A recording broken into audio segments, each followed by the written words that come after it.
दोस्तों, हर सुबह आईने में खुद से नजरें मिलाकर हमें यह पूछना चाहिए कि क्या मैं वह इंसान हूं जो बनना चाहता था, या मैं आज भी लोगों की सोच, उनके तानों, उनके डर और उनके बनाए हुए नक्शों पर ही चल रहा हूं। कहते हैं दुनिया को बदलने से पहले खुद को बदलो, लेकिन हम क्या कर रहे हैं? हम खुद को छोड़कर सबको बदलने की कोशिश कर रहे हैं। कभी अपने माता पिता को समझाने में लगे होते हैं कि हमारे सपने छोटे नहीं हैं, कभी समाज को यह बताने में कि हमारी राहें भले अलग हों लेकिन गलत नहीं हैं, और फिर सबसे खतरनाक चीज, हम खुद को भूल जाते हैं। हम अपने सपनों की जगह दूसरों की उम्मीदों पर जीने लगते हैं। धीरे धीरे हमारा असली हम कहीं खो जाता है। तुम्हारे आसपास भी होंगे कुछ लोग जो तुम्हें हर वक्त जज करते हैं। इतने साल के हो गए, अब तक कुछ किया नहीं, तुमसे कुछ नहीं होगा, दूसरे देखो कहां पहुंच गए और तुम कहां हो। ये बातें सुन सुनकर हमने अपने दिल को बंद कर लिया है। हर फैसला लेने से पहले सोचते हैं लोग क्या कहेंगे। हर ख्वाब को उड़ने से पहले रोक लेते हैं, अगर असफल हुए तो। और फिर एक दिन खुद से ही डरने लगते हैं।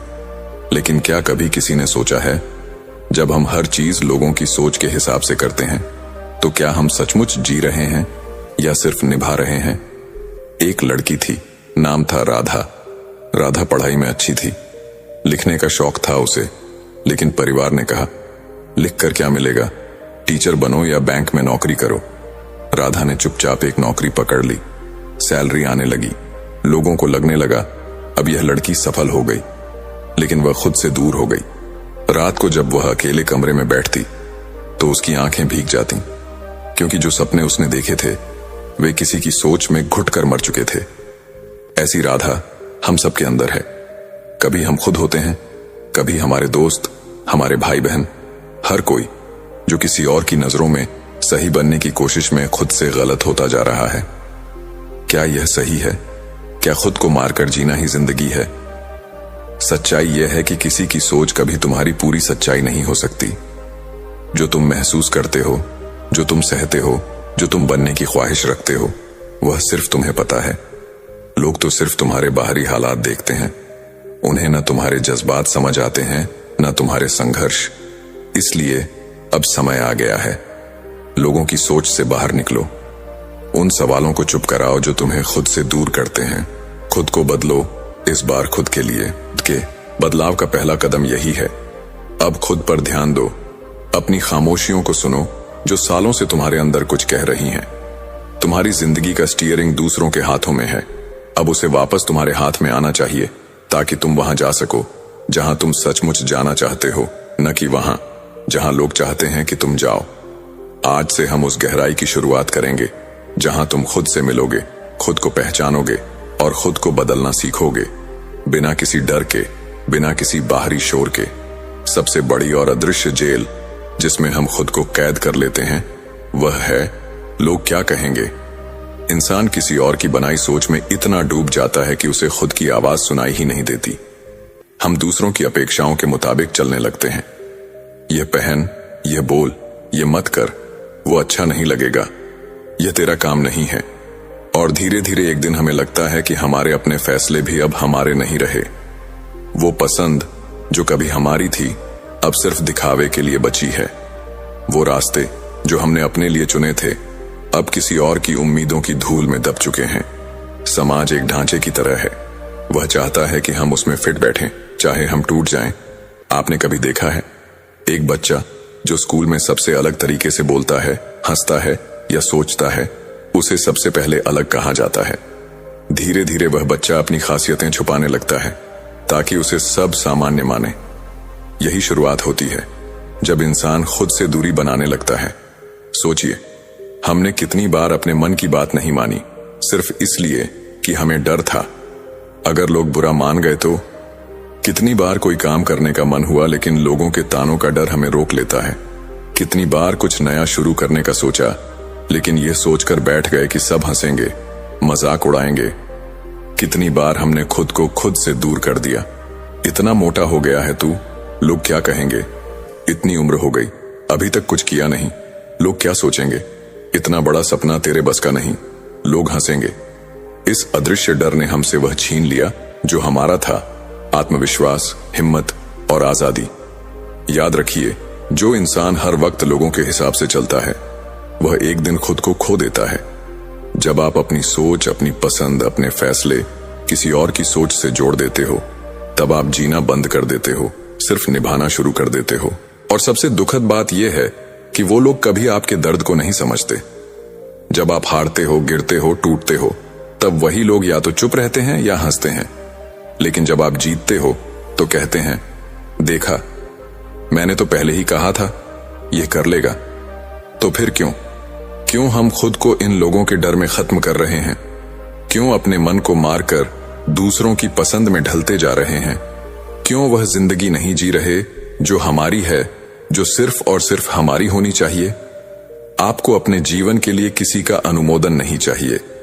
आपको यह समझना होगा कि जो लोग आपको जज कर रहे हैं वे खुद भी अपने डर, असुरक्षा और अधूरी ख्वाहिशों से भरे हुए हैं।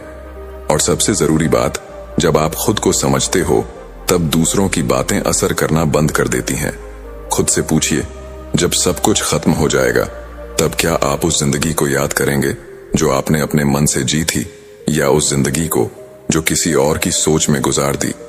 ये जो जड़ है, लोग क्या कहेंगे, इसे अगर आपने नहीं काटा तो यह धीरे धीरे आपके सपनों को निगल जाएगा, आपका आत्मविश्वास चूस लेगी और आप एक ऐसा जीवन जीते रह जाएंगे जो आपका होते हुए भी आपका नहीं रहा। अब वक्त आ गया है खुद से जुड़ने का, अपने भीतर झांकने का, उस आवाज को सुनने का जो सालों से चुप है, उसे फिर से जगाने का। क्योंकि जब तक आप खुद को नहीं पहचानेंगे तब तक हर आवाज आपको भ्रमित करेगी। और जब आप खुद से जुड़ जाते हैं तब आप में वह ताकत आ जाती है कि आप अपनी जिंदगी का नेतृत्व खुद करते हैं। तब आप बदलते नहीं, ढलते नहीं, आप चमकने लगते हैं। हर सुबह हम आईने में चेहरा तो देखते हैं लेकिन खुद को नहीं देखते। हम कपड़े बदल लेते हैं, स्टाइल बदल लेते हैं, मोबाइल का वॉलपेपर बदल देते हैं, लेकिन जो सबसे जरूरी है, अपनी सोच, अपना नजरिया, अपनी आदतें, उसे बदलने से डरते हैं। क्यों? क्योंकि दिल के किसी कोने में एक डर बैठा है, लोग क्या कहेंगे। कभी खुद से पूछा है कि जिस भीड़ की सोच से हम डरते हैं वही भीड़ हमारे बारे में कितनी देर सोचती है? बस कुछ पल और फिर हर कोई अपनी जिंदगी में लौट जाता है, लेकिन हम उस एक पल की राय में पूरी जिंदगी बर्बाद कर देते हैं। आरव भी इन्हीं में से एक था, शांत, समझदार, लेकिन अंदर ही अंदर टूटा हुआ। हर बार कुछ करने की कोशिश करता, लेकिन किसी न किसी की आवाज उसे रोक देती। तू नहीं कर पाएगा, तेरे बस की बात नहीं, क्या जरूरत है ये सब करने की? और सबसे बुरी बात यह है कि धीरे धीरे आरव ने इन आवाजों को अपनी आवाज मान लिया। एक बार ऑफिस में मीटिंग चल रही थी, सब अपने आइडिया शेयर कर रहे थे, लेकिन आरव चुप था। बॉस ने पूछा, तुम्हें क्या लगता है आरव? उसने हल्के से मुस्कुराते हुए कहा, जो सब कह रहे हैं वही ठीक है सर। लेकिन अंदर से वह खुद को कोस रहा था। वह जानता था कि उसके पास एक बेहतर आइडिया था, लेकिन उस लोग क्या सोचेंगे वाले डर ने उसकी आवाज दबा दी। धीरे धीरे आरव को महसूस होने लगा कि वह एक ऐसा किरदार बन गया है जो अपनी ही जिंदगी की कहानी में साइड रोल निभा रहा है। उसे एहसास हुआ कि उसने अपने फैसले खुद लिए ही नहीं, हमेशा किसी और की उम्मीदों, किसी और के डर और किसी और की सोच से प्रभावित होकर चलना सीखा है। और फिर एक दिन कुछ ऐसा हुआ जिसने उसकी सोच ही पलट दी। आरव एक शादी में गया था जहां उसके बचपन का दोस्त विशाल मिला। दोनों ने साथ पढ़ाई की थी।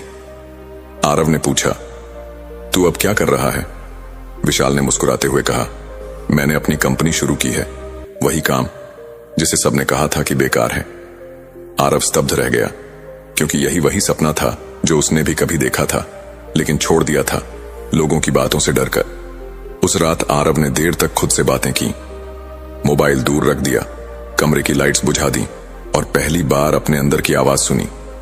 उसे लगा जैसे कहीं कोई उसे पुकार रहा हो, कह रहा हो, अब बहुत हुआ, अब वक्त है खुद को वापस पाने का। अगले दिन से उसने छोटे छोटे बदलाव शुरू किए।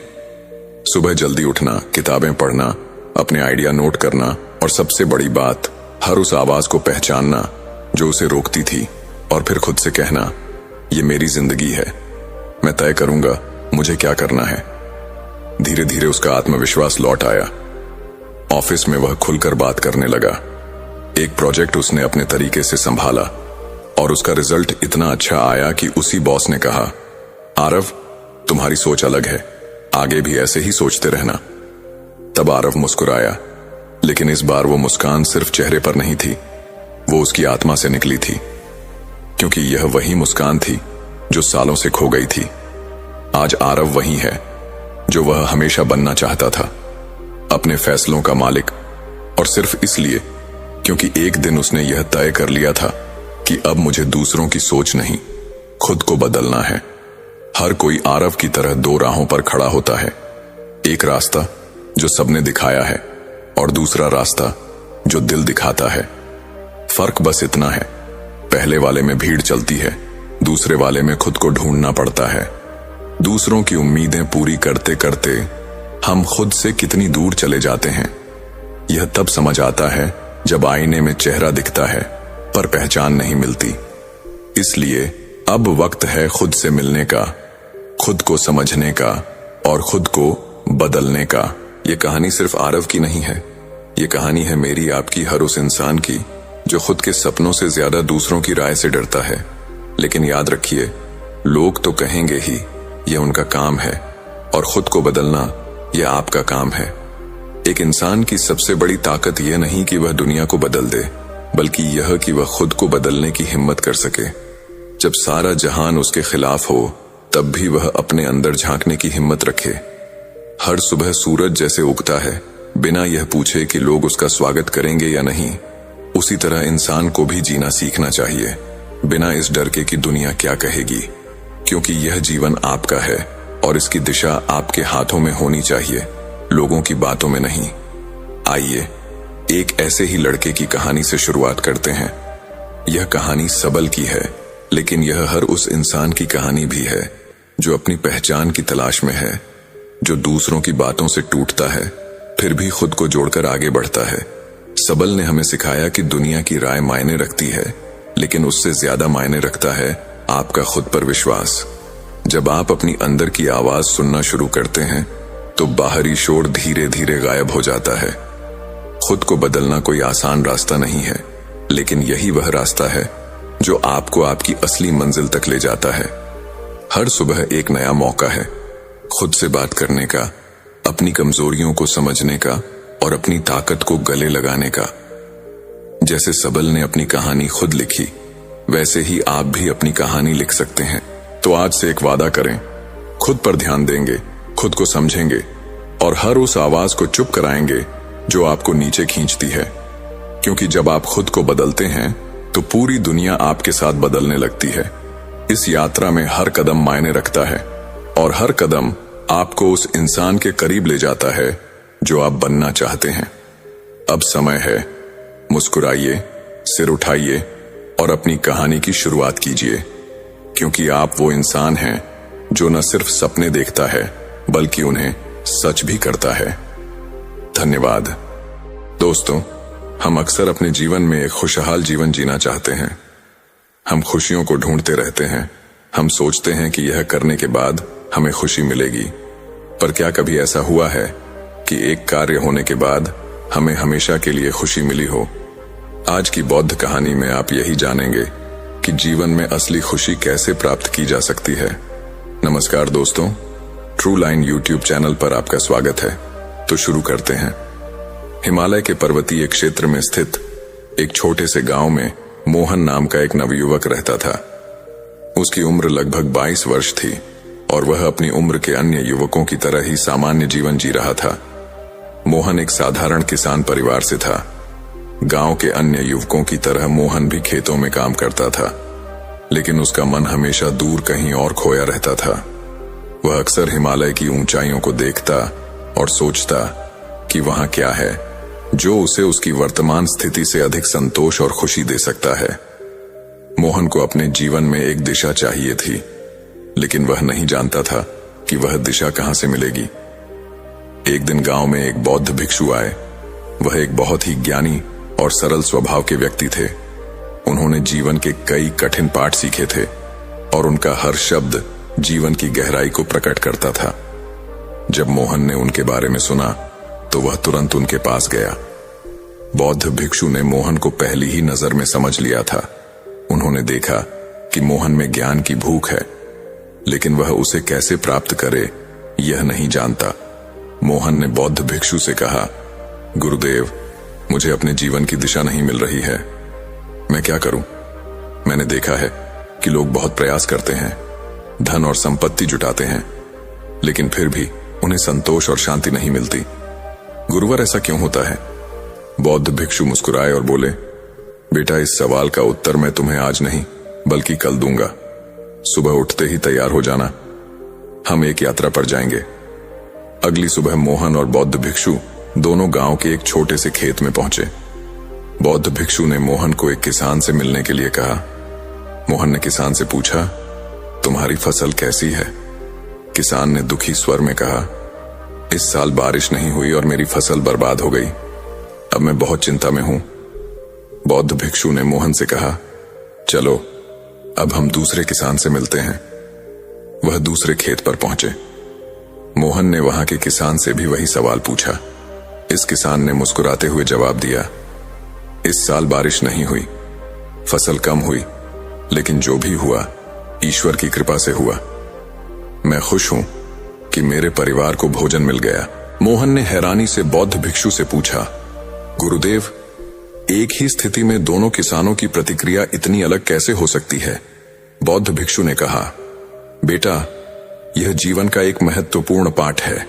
खुशी और संतोष बाहरी परिस्थितियों पर नहीं बल्कि हमारी मानसिकता पर निर्भर करते हैं। पहले किसान ने सिर्फ अपने नुकसान पर ध्यान दिया, जबकि दूसरे किसान ने अपने आंतरिक संतोष को महत्व दिया।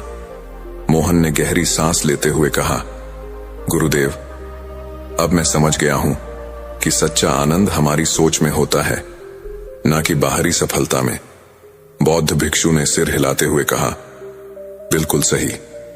जब हम अपनी दृष्टि को सीमित कर लेते हैं तो हम केवल दुख ही देखते हैं, लेकिन जब हम अपने मन को खोलते हैं तो हम हर परिस्थिति में आनंद पा सकते हैं। जीवन का सच्चा आनंद बाहरी चीजों में नहीं बल्कि हमारे भीतर की शांति और संतोष में है। मोहन ने पूछा, गुरुदेव, मैं अपने भीतर कैसे झांकूं? मैं तो अपने मन की बेचैनी से बाहर नहीं आ पाता। बौद्ध भिक्षु ने कहा, यही तो सबसे पहली चुनौती है, अपने मन को शांत करना। जब मन शांत हो तभी हम अपने भीतर झांक सकते हैं। बौद्ध भिक्षु ने मोहन को सिखाना शुरू किया कि कैसे ध्यान किया जाता है। पहले कुछ दिनों तक मोहन को ध्यान करने में बहुत कठिनाई हुई। उसका मन हमेशा इधर उधर भटकता रहता था। वह एक जगह पर बैठ नहीं पाता था। उसके मन में तरह तरह के विचार आते थे। उसे अपनी पुरानी यादें, अपने भविष्य की चिंताएं और अपने जीवन की अनिश्चितता सब कुछ ध्यान के दौरान सताती थी। बौद्ध भिक्षु ने मोहन को समझाया कि ध्यान का अर्थ है इन सभी विचारों को बिना कोई प्रतिक्रिया दिए, बिना किसी संघर्ष के देखने देना। जब तुम इन्हें केवल देखोगे और छोड़ दोगे तब यह धीरे धीरे शांत हो जाएंगे। मोहन ने धीरे धीरे बौद्ध भिक्षु की बातों का पालन करना शुरू किया। उसने हर दिन कुछ समय ध्यान में बिताना शुरू किया। मोहन देखता कि उसके मन में विचार आते हैं, लेकिन वह उनसे उलझता नहीं था। यह प्रक्रिया बहुत धीमी थी, लेकिन धीरे धीरे मोहन के मन में शांति आने लगी। ध्यान करते करते मोहन के मन में एक नया दृष्टिकोण विकसित होने लगा। वह अपने जीवन के बारे में सोचने लगा और उसे यह महसूस हुआ कि अब तक वह अपने जीवन में कितने छोटे छोटे मुद्दों पर ध्यान केंद्रित करता रहा है। उसे महसूस हुआ कि उसका असली उद्देश्य क्या है। उसने सोचा, मैं अब तक केवल बाहरी चीजों में उलझा हुआ था। मैं सोचता था कि मुझे खुशी और संतोष केवल धन संपत्ति और सफलताओं से मिलेगी, लेकिन अब मुझे समझ आ रहा है कि यह सब तो केवल एक भ्रम है। असली खुशी तो मेरे भीतर ही है। बौद्ध भिक्षु ने मोहन के इस नए दृष्टिकोण को प्रोत्साहित किया। उन्होंने कहा, जीवन में किसी भी चीज को प्राप्त करने का कोई अर्थ नहीं है अगर तुम्हें अपने भीतर की शांति नहीं मिलती। बाहरी चीजें अस्थायी होती हैं, लेकिन आंतरिक शांति और संतोष स्थायी होते हैं। बौद्ध भिक्षु ने मोहन से कहा, अब वह समय आ गया है जब तुम्हें कठिन सबक सीखना पड़ेगा। इसके लिए तुम्हें 30 दिन तक मेरे आश्रम से दूर रहना होगा। मोहन ने पूछा, इससे भला क्या होगा? बौद्ध भिक्षु ने कहा, यह मेरी आज्ञा है, इसीलिए तुम्हें 30 दिनों तक दूर रहकर खुद को तैयार करना होगा। मोहन ने कहा, ठीक है। बौद्ध भिक्षु ने मोहन को एक यात्रा पर जाने का प्रस्ताव दिया। उन्होंने कहा, इस यात्रा में तुम्हें बहुत कुछ सीखने को मिलेगा। यह यात्रा तुम्हारे लिए एक परीक्षा होगी, जिसमें तुम्हें अपने मन की वास्तविकता को समझने का अवसर मिलेगा। मोहन ने बिना किसी हिचकिचाहट के यह प्रस्ताव स्वीकार कर लिया। वह जानता था कि यह यात्रा उसे जीवन के नए आयामों से परिचित कराएगी। दोनों ने यात्रा शुरू की और पहले एक छोटे से गांव में पहुंचे। वहां उन्हें एक व्यक्ति मिला जो अपने जीवन की कठिनाइयों से बहुत परेशान था। वह बार बार कहता था कि उसकी किस्मत खराब है और वह कुछ भी कर ले उसे सुख नहीं मिलता। बौद्ध भिक्षु ने उस व्यक्ति से कहा, तुम्हारे दुखों का कारण तुम्हारी किस्मत नहीं, बल्कि तुम्हारा दृष्टिकोण है। यदि तुम अपने जीवन को एक नई दृष्टि से देखोगे तो तुम्हें सुख और संतोष दोनों मिलेंगे। उस व्यक्ति ने बौद्ध भिक्षु की बातों पर विचार किया और उसे लगा कि शायद वह सही कह रहे हैं। उसने अपने जीवन के बारे में पुनर्विचार करना शुरू किया। मोहन ने इस घटना से सीखा कि दृष्टिकोण कैसे जीवन में महत्वपूर्ण भूमिका निभाता है। मोहन की इस यात्रा का अगला पड़ाव था एकांतवास। बौद्ध भिक्षु ने मोहन को एकांतवास के महत्व के बारे में बताया और कहा, जब तुम खुद से दूर हो जाते हो तभी तुम एकांतवास के वास्तविक अर्थ को समझ सकते हो। मोहन ने एकांतवास के लिए एक गुफा में जाने का निर्णय लिया। मोहन ने सोचा कि वह चुनौती को आसानी से पार कर लेगा, लेकिन जब उसने गुफा में समय बिताना शुरू किया तो उसे समझ में आया कि यह कितना कठिन है। पहले दिन उसे वहां रहना आसान लगा, लेकिन जैसे जैसे समय बीतने लगा मोहन के मन में बेचैनी बढ़ने लगी। उसे अपने मन के विचारों से लड़ने में कठिनाई होने लगी। वह सोचता था कि एकांतवास में रहना आसान होगा, लेकिन अब उसे समझ में आ रहा था कि यह कितना कठिन है। बौद्ध भिक्षु ने पहले ही मोहन को चेतावनी दी थी कि एकांतवास दुनिया का सबसे कठिन कार्य है। मोहन को इस सत्य का अनुभव हुआ। उसके मन में विचारों का बवंडर चलने लगा और उसे समझ में नहीं आया कि वह कैसे इसे शांत कर सकता है। मोहन ने 3 दिन बाद ही गुफा छोड़ दी और बौद्ध भिक्षु के पास लौट आया। मोहन ने बौद्ध भिक्षु को अपनी असफलता के बारे में बताया। बौद्ध भिक्षु ने उसे सांत्वना दी और कहा, यह असफलता नहीं बल्कि एक सबक है। मन को नियंत्रण में रखना कोई आसान कार्य नहीं है। इसके लिए धैर्य और अभ्यास की आवश्यकता होती है। मोहन ने कहा, गुरुदेव, मुझे अब समझ में आ रहा है कि एकांतवास क्यों इतना कठिन है। मैं अपने मन के विचारों से हार गया, लेकिन मैं फिर से कोशिश करना चाहता हूं। बौद्ध भिक्षु ने उसे प्रोत्साहित किया और कहा, तुम्हें धैर्य रखना होगा। एक बार की असफलता से घबराना नहीं चाहिए। जब तक तुम कोशिश करते रहोगे तुम अंततः सफल हो जाओगे। मोहन ने अपनी साधना को और अधिक गंभीरता से लेना शुरू किया। वह हर दिन ध्यान करता और अपने मन के विचारों का निरीक्षण करता। उसने छोटे छोटे संकल्प लेना शुरू किए, जैसे कि एक दिन में कितने समय तक ध्यान करेगा, किस प्रकार के विचारों को मन में आने देगा और किस प्रकार के विचारों को छोड़ देगा।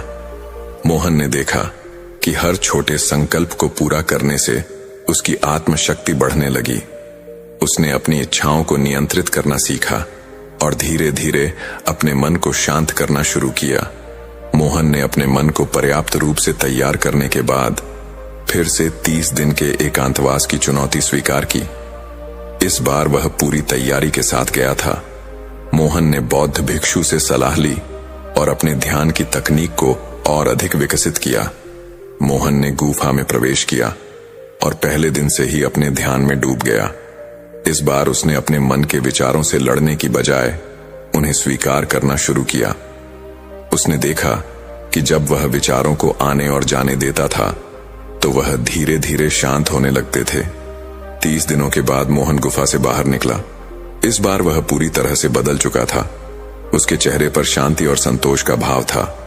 मोहन ने बौद्ध भिक्षु से कहा, गुरुदेव, अब मैं समझ गया हूं कि जीवन का सच्चा आनंद क्या है। यह बाहरी चीजों में नहीं बल्कि हमारे भीतर ही है।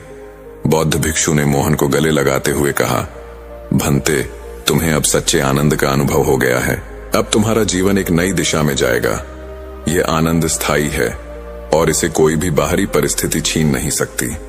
मोहन ने बौद्ध भिक्षु के चरणों को प्रणाम किया और उनकी दी हुई शिक्षाओं को अपने जीवन में उतारने का प्रण लिया। उसने समझ लिया था कि असली खुशी और संतोष बाहरी सफलताओं में नहीं, बल्कि आंतरिक शांति और संतोष में है। मोहन ने अपनी साधना जारी रखी और धीरे धीरे एक बौद्ध भिक्षु के रूप में पहचाना जाने लगा। उसने अपने ज्ञान को गांव के अन्य लोगों के साथ भी साझा करना शुरू किया और उन्हें भी जीवन का सच्चा आनंद प्राप्त करने की दिशा में मार्गदर्शन किया। बौद्ध भिक्षु की दी हुई शिक्षाएं मोहन के जीवन में एक अमूल्य धरोहर बन गई। वह अब जीवन के हर पल में आनंद खोजता था और हर परिस्थिति को एक अवसर के रूप में देखता था।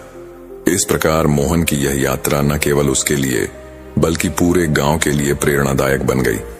उसने सिखाया कि जीवन में सबसे महत्वपूर्ण चीज हमारी आंतरिक शांति और संतोष है और यह तभी प्राप्त होता है जब हम अपने मन को नियंत्रित करना सीख जाते हैं। मोहन की यह यात्रा एक सीख है कि जीवन में सच्चा आनंद बाहरी चीजों में नहीं बल्कि हमारे भीतर ही होता है।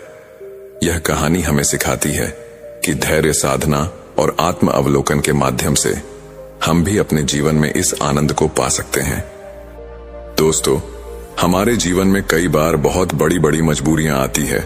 इन मजबूरियों को हम अच्छा नहीं समझते, पर क्या सच में यह मजबूरियां हमारे लिए अच्छी नहीं होती, या फिर हमारे जीवन की मजबूरियां हमारे लिए अवसर हो सकती हैं? आइए जानते हैं एक बौद्ध कहानी के माध्यम से। नमस्कार दोस्तों, ट्रू लाइन यूट्यूब चैनल पर आपका स्वागत है। तो शुरू करते हैं।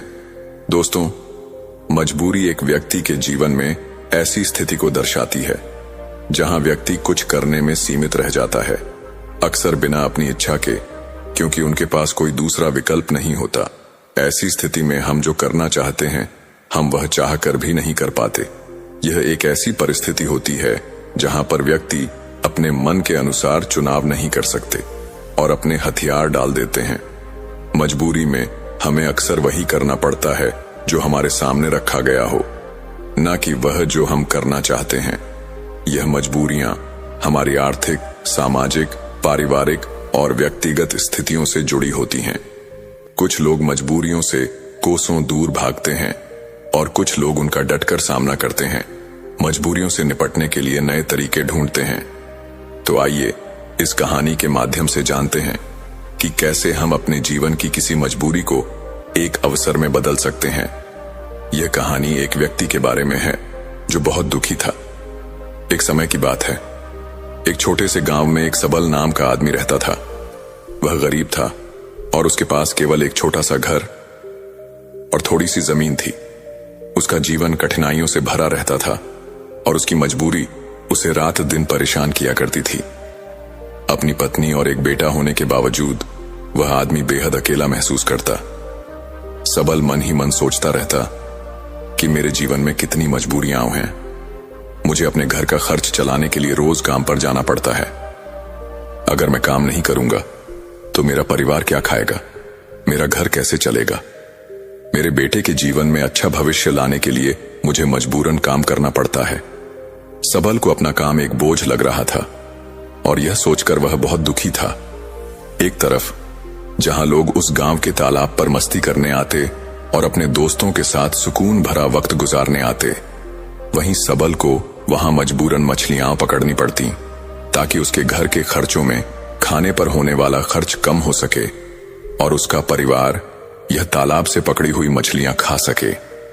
सबल मजबूर था और वह अपने परिवार को खुश देखना चाहता था, पर उसकी मजबूरियों ने उसके घर से सुख और शांति को खत्म ही कर दिया था।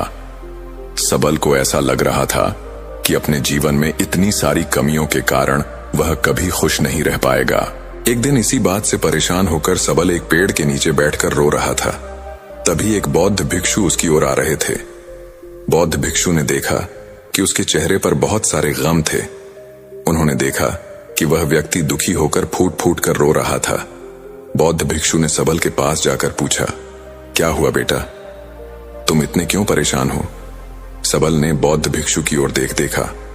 वह बौद्ध भिक्षु साधारण कपड़ों में था और उसको देखकर सबल सोचने लगा, भला यह बौद्ध भिक्षु क्या मदद कर पाएगा मेरी? सबल ने बौद्ध भिक्षु से कहा, तुम तो एक भिक्षु हो, भला तुम क्या मदद करोगे मेरी? मैं पहले से ही अपनी मजबूरियों के कारण काफी परेशान हूं, तो मुझे अकेला छोड़ दो। बौद्ध भिक्षु सबल से कहते हैं, बेटा इतना दुख तुम अकेले क्यों सहन कर रहे हो? मुझे बताओ क्या हुआ, शायद मैं तुम्हारा दुख दूर कर सकूं। सबल उन बौद्ध भिक्षु से कहता है, तुम मेरा दुख दूर करोगे, तुम मेरी मजबूरियों से मुझे मुक्त कैसे कर सकते हो? तुम्हें तो खुद नहीं पता मजबूरियां क्या होती हैं। तुम्हें कौन सी मजबूरी का सामना करना पड़ा अपने जीवन में? तुम क्या जानो मजबूरी? तुम्हें किस बात की चिंता? तुम तो काम भी नहीं करते, तुम्हें किसी परिवार का ध्यान भी नहीं रखना पड़ता। मुझे तो दिन रात काम करके अपने परिवार की जिम्मेदारी उठानी पड़ती है।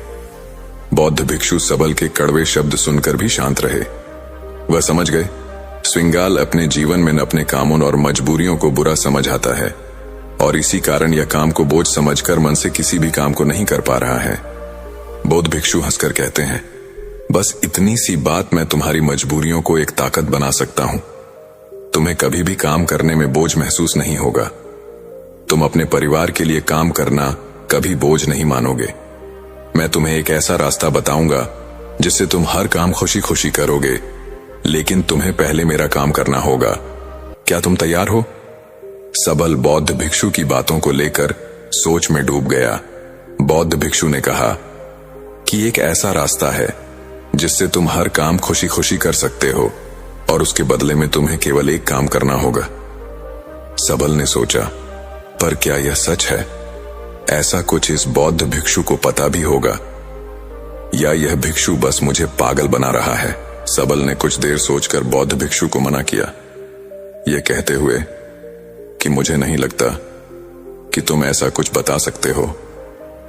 सबल मना करके वापस घर लौट आया।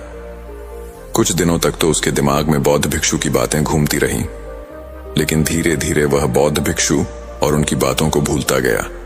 उसके दिमाग से बौद्ध भिक्षु भी धीरे धीरे निकलता गया। सबल फिर से अपने रोज के दिनचर्या में वापस चला गया। फिर कुछ महीनों बाद उसे एक दिन अपना मित्र मिला। वह मित्र से कहने लगा, हमारे गांव में एक बड़े ज्ञानी बौद्ध गुरु प्रवचन देने आ रहे हैं। वह जो भी कहते हैं वह करके दिखाते हैं। वह बहुत बुद्धिमान है। उसका मित्र सबल से कहता है, तुम भी चलो मेरे साथ, तुम्हें वहां आनंद आएगा। कभी तो अपने लिए कुछ समय निकाल लिया करो। तुम कितनी मेहनत करते हो। सबल सोचता है, मैं तो वैसे ही अपने रोज के काम में मग्न रहता हूं। मेरा मित्र सही तो कह रहा है, कभी अपने लिए भी समय निकालना चाहिए। वह अपने मित्र के साथ उन बौद्ध भिक्षु के उपदेश को सुनने और वहां जाने के लिए राजी हो जाता है।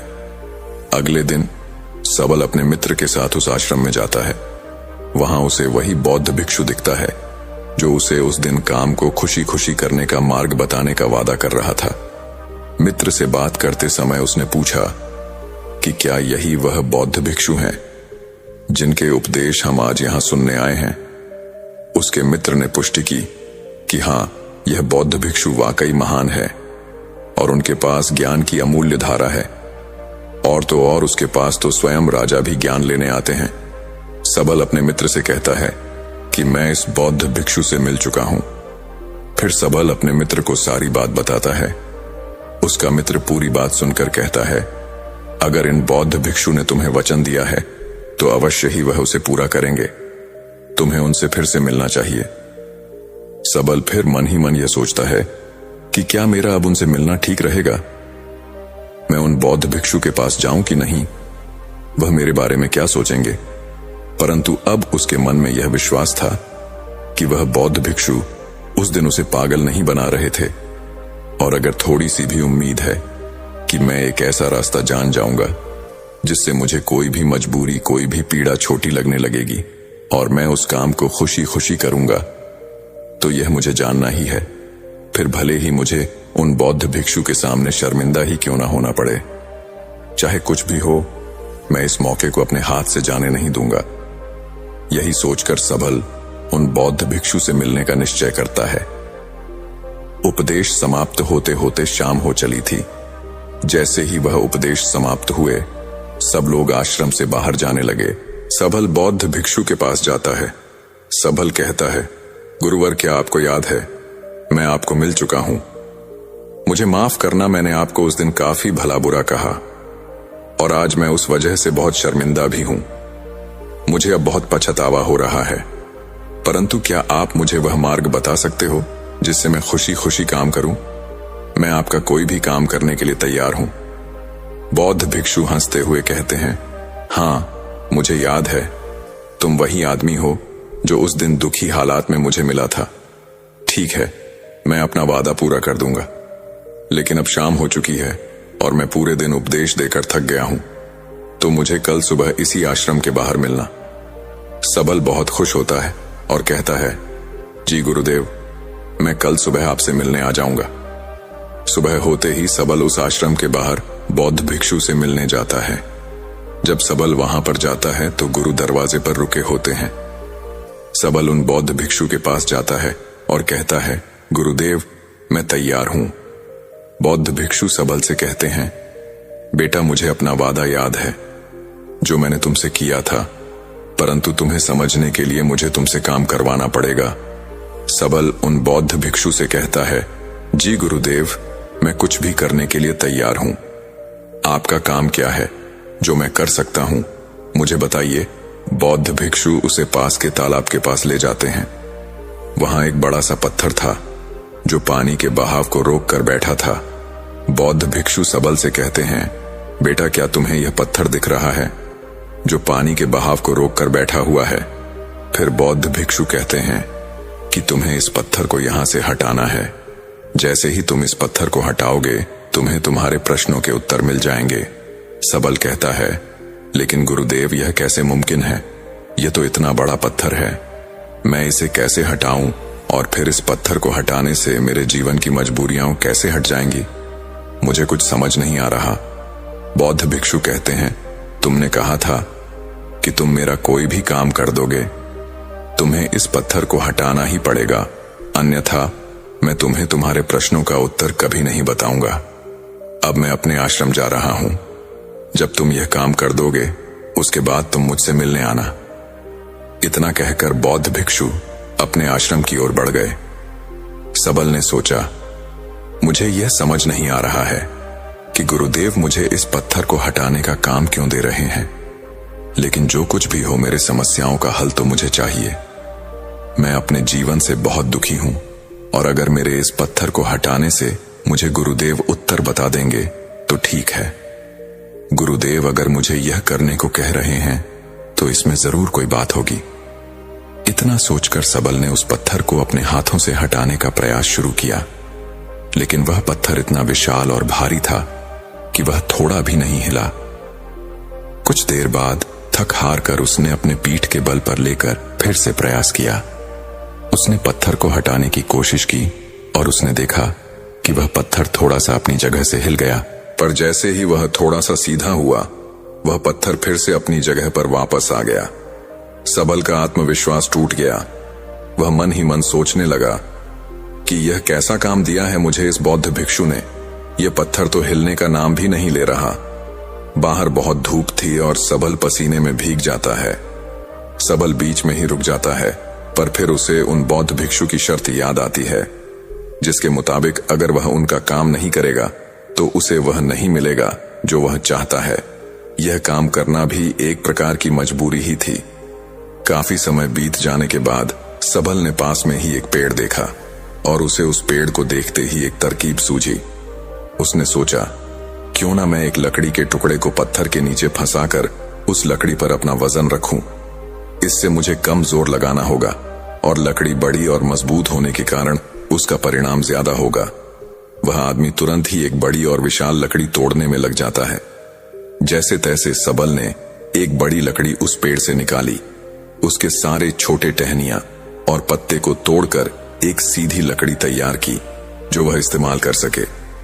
फिर उसने उस पत्थर के अगल बगल एक खड्डा खोदा जहां वह उस लकड़ी को डाल सके।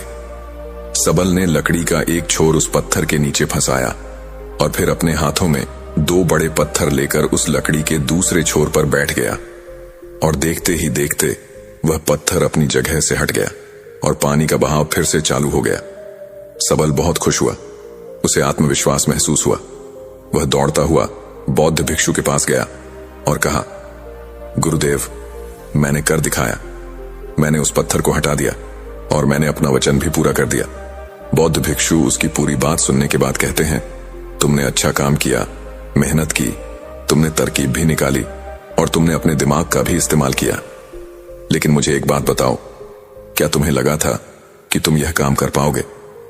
सबल कहता है, नहीं गुरुदेव, मुझे नहीं लगा था कि मैं इतना बड़ा पत्थर हटा पाऊंगा। बौद्ध भिक्षु पूछते हैं, क्या लगता है तुम्हें, तुम यह सब क्यों कर पाए? सबल जवाब देता है, क्योंकि यही आपकी शर्त थी। अगर मैं नहीं करता तो मुझे अपना जवाब कभी नहीं मिलता। बौद्ध भिक्षु कहते हैं, तो तुम यह कह रहे हो कि यह काम करना तुम्हारी एक मजबूरी थी? सबल कहता है, हां, लेकिन आप वही क्यों पूछ रहे हो? इस पर बौद्ध भिक्षु कहते हैं, मैं तुम्हें यही तो समझाना चाहता था। जिस तरह आज तुम्हारे सामने वह पत्थर हटाने की मजबूरी थी, इसी तरह तुम्हारे जीवन में भी तुम्हारे सामने कई मजबूरियां आएंगी। मजबूरियां ही तुम्हें वह काम करवाती है जो तुम्हें नहीं लगता कि तुम वह कर सकते हो। तुम्हारी मजबूरियां तुम पर बोझ नहीं है, बल्कि मजबूरियों के कारण तुम जिंदा भी हो। तुम खुद सोचो, अगर तुम्हारे ऊपर मजबूरियां ना होती और काम करके अपने परिवार के लिए कमाई करने की कोई पाबंदी ना होती, तो क्या तुम अपने घर से बाहर भी निकलते?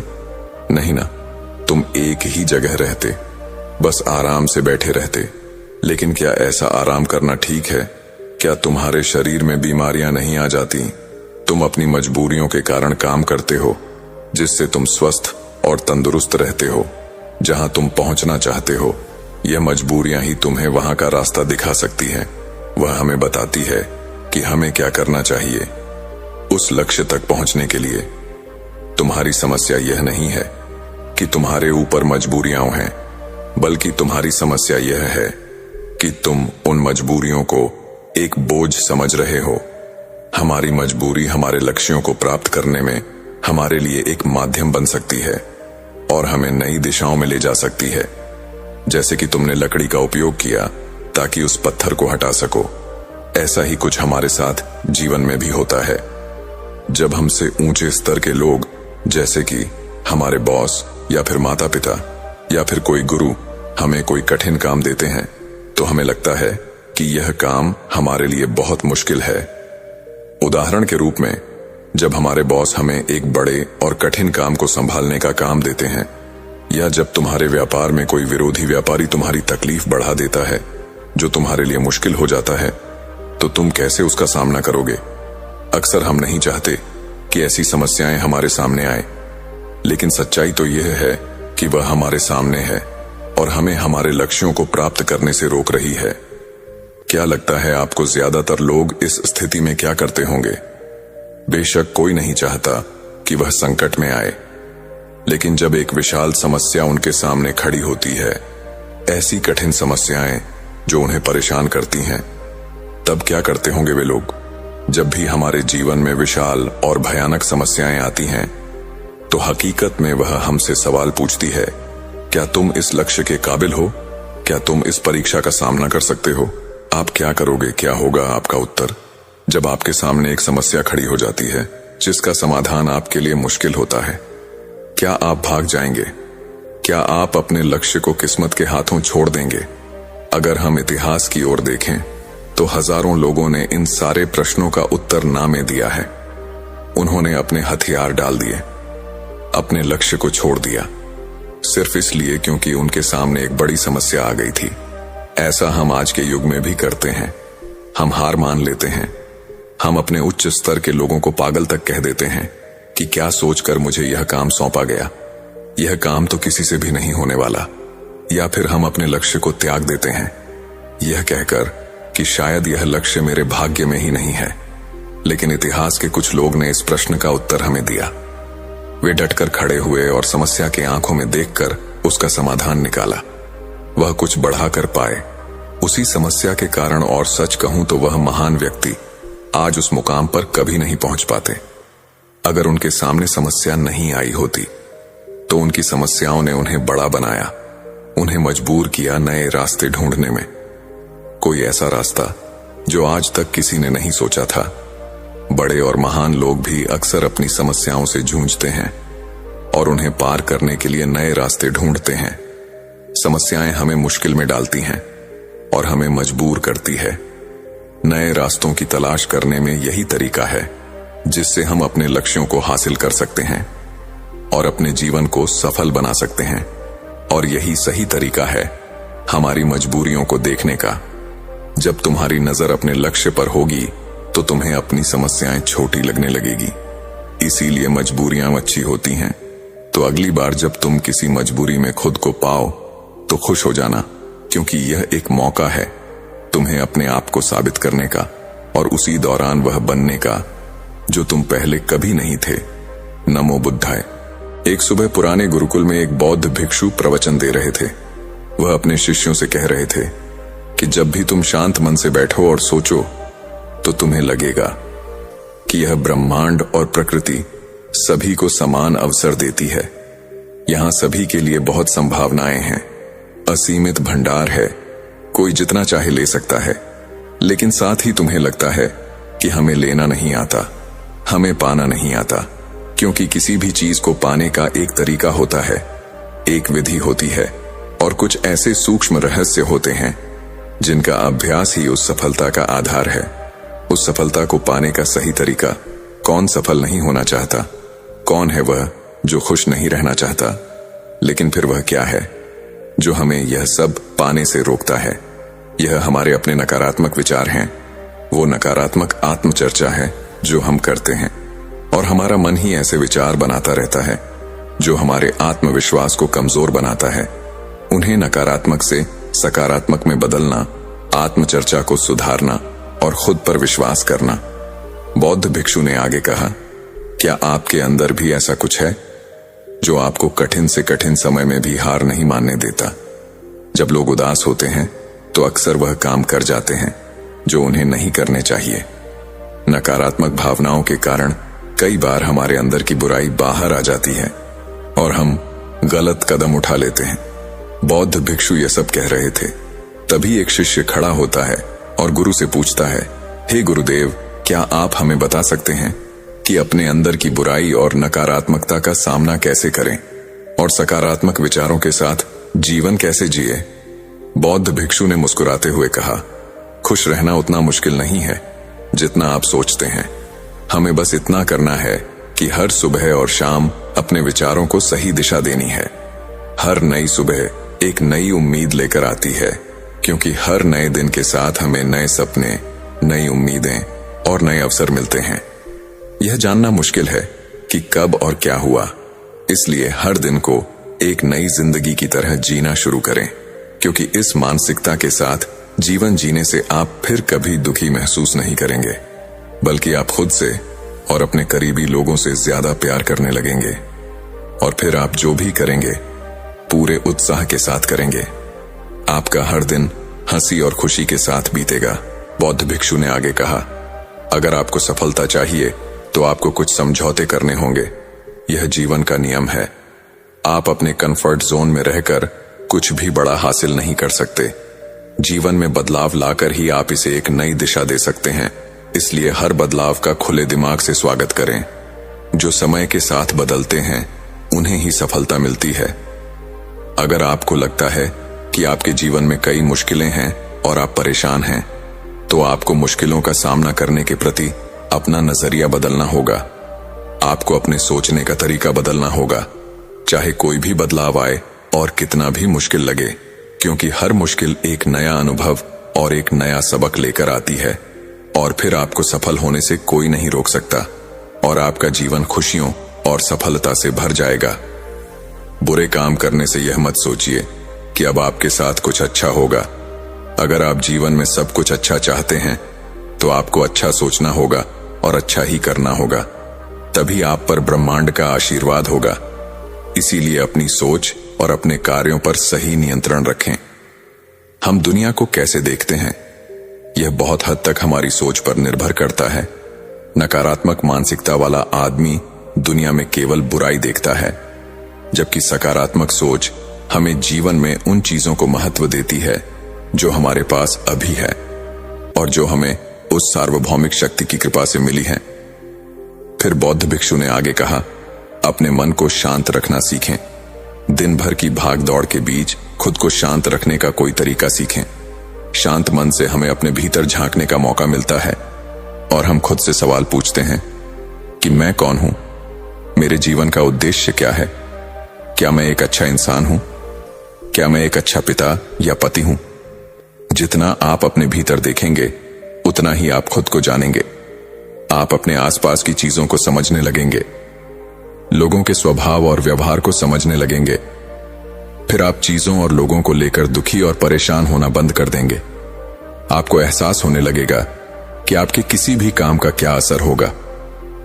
अगर आपको किसी काम से ठेस पहुंचती है तो उस काम को ना करें, और जिससे आपको खुशी मिलती है वह करें। फिर देखें कैसे आपकी जिंदगी स्थिर होगी। जिंदगी हमें एक बार ही मिलती है, तो क्यों ना इसे जी भर कर जिया जाए। जो करना है वो करें। खुद को बांधे नहीं, लेकिन हां ध्यान रखें कि यह मनमानी ना हो, बल्कि यह आपकी बुद्धि और आपकी अंतरात्मा की आवाज है। इसलिए कुछ भी करने से पहले अपनी अंतरात्मा की आवाज सुने, क्योंकि जो भी दिल चाहता है, जैसे कोई नया व्यवसाय शुरू करना या किसी नए शहर में अपनी किस्मत आजमाना या कुछ महत्वपूर्ण हासिल करना, जो आपके दिल में है उसे पाने के लिए कम से कम एक बार अपना सर्वश्रेष्ठ प्रयास करें। यह ना सोचे कि परिणाम क्या होगा, बस जो आपके मन में है वह करें। अक्सर हम इसी उलझन में फंस जाते हैं, क्योंकि हमारा दिल कुछ कहता है और दिमाग कुछ और। लेकिन आपके साथ ज्यादा से ज्यादा क्या हो सकता है? जब आप प्रयास करेंगे तो आप सफल नहीं होंगे। बौद्ध भिक्षु ने आगे कहा, लेकिन कम से कम आपको इस बात का अफसोस नहीं होगा कि आपने प्रयास ही नहीं किया। कुछ ना करने से बेहतर है प्रयास करना और असफल होना। बौद्ध भिक्षु ने आगे कहा, आपकी अंतरात्मा आपका सर्वश्रेष्ठ चाहती है। अपनी अंतरात्मा की आवाज को कभी नजरअंदाज ना करें, जिसे हम बुद्धि या बुद्धिमत्ता कहते हैं। अगर आप जीवन की खूबसूरती को समझना चाहते हैं तो अपने अंदर झांकें। देखें कि आपके पास क्या है और आपने जीवन में क्या हासिल किया है। आप जीवन की खूबसूरती को तभी महसूस कर पाएंगे जब आप कृतज्ञता से भर जाएंगे। जो हमारे पास नहीं है उसके बारे में दुखी होने के बजाय जो हमारे पास है उसके बारे में खुश रहे और उसी संतुष्टि और शांत मन के साथ अपना प्रयास जारी रखें। यह कहने के बाद बौद्ध भिक्षु कुछ देर चुप रहे और फिर कहने लगे, क्या आप जानते हैं कि शब्द तलवार से अधिक शक्तिशाली होते हैं, इसीलिए इसका इस्तेमाल विवेकपूर्ण तरीके से करना होगा। दूसरों को बुरा लगने वाले काम करने से बचे। स्पष्ट राय रखना अच्छी बात है, लेकिन किसी को ऐसा कुछ ना कहे जिससे उन्हें ठेस पहुंचे। सच को शालीनता से भी कहा जा सकता है। भले ही आप गुस्से में हो, किसी को गलत तरीके से कहने से बचे। कहीं ऐसा ना हो कि बाद में आपको पछताना पड़े। बात करते समय अपनी आवाज को नरम रखें। जितना हो सके साफ बोले, लेकिन प्यार से कहे। अच्छा, इंसान बनने के लिए बस इतना ही करना है। हाँ, इन आदतों को अपने स्वभाव का हिस्सा बनाने में समय लगता है, क्योंकि इन्हें अभ्यास में लाना पड़ता है। खुद से पूछे, क्या आप एक अच्छे इंसान हैं और आपको क्यों लगता है कि आप अच्छे हैं? आप में ऐसा क्या खास है? आप दूसरों के साथ कैसा व्यवहार करते हैं? यह सवाल आपकी कमियों को जानने में आपकी मदद करेंगे। पहले तो आपको खुद से ऐसे सवाल पूछना अजीब लग सकता है, लेकिन खुद से ऐसे सवाल पूछते रहे। प्यार आपको बसा भी सकता है और बर्बाद भी कर सकता है।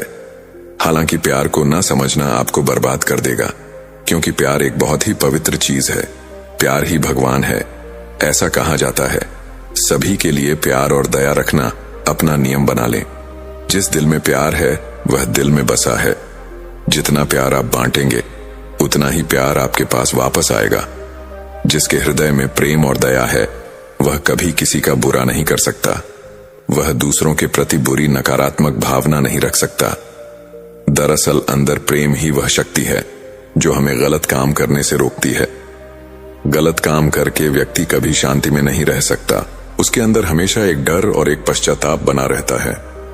गलत काम करना छोड़ दो, फिर तुम देखना तुम्हें इतनी खुशी और संतुष्टि मिलेगी कि तुम्हारा पूरा जीवन शांति से बीतेगा। जो लोग स्वार्थी और धोखेबाज होते हैं, खुशी उनसे कोसों दूर भागती है। चाहे वह कितना भी खुश रहने का दिखावा करें, वह अंदर से दुखी ही रहते हैं। गंदे काम और गंदे विचार हमें कभी खुश नहीं रहने देते, और जहां खुशी है वहां प्रेम है। इतना कहकर बौद्ध भिक्षु ने अपना प्रवचन समाप्त किया और फिर सभी शिष्य अपने दैनिक कार्य में लग गए। दोस्तों, ऐसे विचार खुद को देकर और जीवन को सकारात्मक रखकर और पता चला कि अपनी खुद की योग्यता पर संदेह करना ही हमें नीचे गिराता है। हमेशा खुद को अपनी ताकत और सद्गुणों की याद दिलाते रहे, क्योंकि इससे हमारा आत्मविश्वास बढ़ता है। इस वीडियो में आपने यह भी सीखा कि हमें अपनी अंतरात्मा की आवाज सुननी चाहिए, कमियों, अपनी ताकत और अपने लक्ष्यों को स्पष्ट रूप से जानना चाहिए। हमेशा सकारात्मक सोच रखें और जानें कि अगर हम ठान लें तो जीवन में कुछ भी असंभव नहीं है। इस वीडियो में आपने अच्छाई और एक अच्छा इंसान होने के महत्व के बारे में भी सीखा। वास्तव में अच्छा होना सफल होने से ज्यादा महत्वपूर्ण है। दुनिया में पहले से ही काफी बुराई है। हमारे अंदर की बुराई हमें शारीरिक और मानसिक रूप से बहुत कमजोर बनाती है। इसलिए जितना हो सके अपने मन और विचारों दोनों को पवित्र रखें, अच्छा सोचे, अच्छा करें और अपने अंदर की बुराई को बढ़ने ना दें। हमें उम्मीद है आपको यह कहानी पसंद आई होगी। अपने सुझाव कमेंट बॉक्स में दीजिए और हमारे चैनल ट्रू लाइन को सब्सक्राइब करना ना भूले। धन्यवाद और नमो बुद्धाय।